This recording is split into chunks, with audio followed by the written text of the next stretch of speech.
Jesus. But when you say verify, man. In the Richardson Independent School District, 70% of the students are minorities. Howdy. But there'd never been a minority on the school board. David, nice to meet you. Nice to meet you, David. Until David Tyson. And he says he only won because nobody ran against him. He retired from the board in 2011, and now he is suing the school district. What's at the heart of that lawsuit? Well, if we're going to live in a diverse city, then we need to have diverse representation. That's why it matters. What David doesn't like here is a thing called at-large voting. Under that system, instead of having one member represent one district, each board member represents everybody. So we're going to explore this question. Is at-large voting good government? I'm defining good government as being representative, transparent, and open to debate. You want to navigate us over there? Mm-hmm. Okay. David and I have been driving around the Richardson district to see where these trustees live and then putting it on a map. This is less than a mile, isn't it? It's not, not even close to a mile. We're talking like 1/10 of a mile. Yeah. Huh. Wow. I didn't know that. We're in the Lake Highlands neighborhood, and we're seeing that 3 of the 7 trustees are bunched up right here. The other 4 are up at the top of the district. Now, here are the boundaries of the highest performing elementary schools in Richardson, and these are the lowest performing schools. Do the underperforming schools have any board members that live near them? None. David's lawsuit says at-large voting contributes to a greater than 60% achievement gap between the top schools, where the more affluent white kids go, and the bottom schools, where lower-income minorities go to school. Richardson recently settled its lawsuit with David. It agreed to keep just 2 at-large districts and draw up 5 single-member districts. 2 of them are drawn so a minority candidate has a fair shot at winning. And it gives us a better opportunity to be assured that all of the people within the school district have the right to vote and have a right to be heard at the table. Let's go to transparency. Frisco has had at-large voting since 1917, when it was a tiny country town. Today it's known for huge development deals like luring the Dallas Cowboys practice facility. And the motion passes 6-0 unanimously. Unanimous votes, like that one, happen a lot here.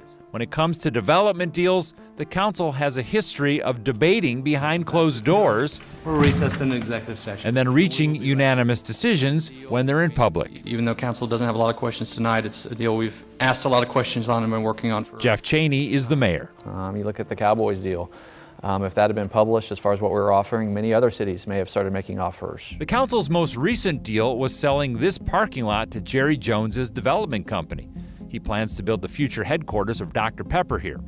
After a brief public discussion, it was approved 6-0. 6-0. You talk about win-win-win. I don't know how many wins you can stack on top of each other. Frisco sold that land for $600,000, but it was worth $2.6 million. Isn't that worth just a little discussion? It was a theoretical value of $2.6 million on a piece of property that we couldn't have sold to anybody else. It was a parking lot for players that had no taxable value. And on top of that, they paid us $600,000 for the right to build a 17-story building. Why are there so many unanimous votes on council? My job as mayor is to be a consensus builder. And so I think good government is when you overcome objections and concerns of the people that were elected to represent our citizens. Let's see if this works.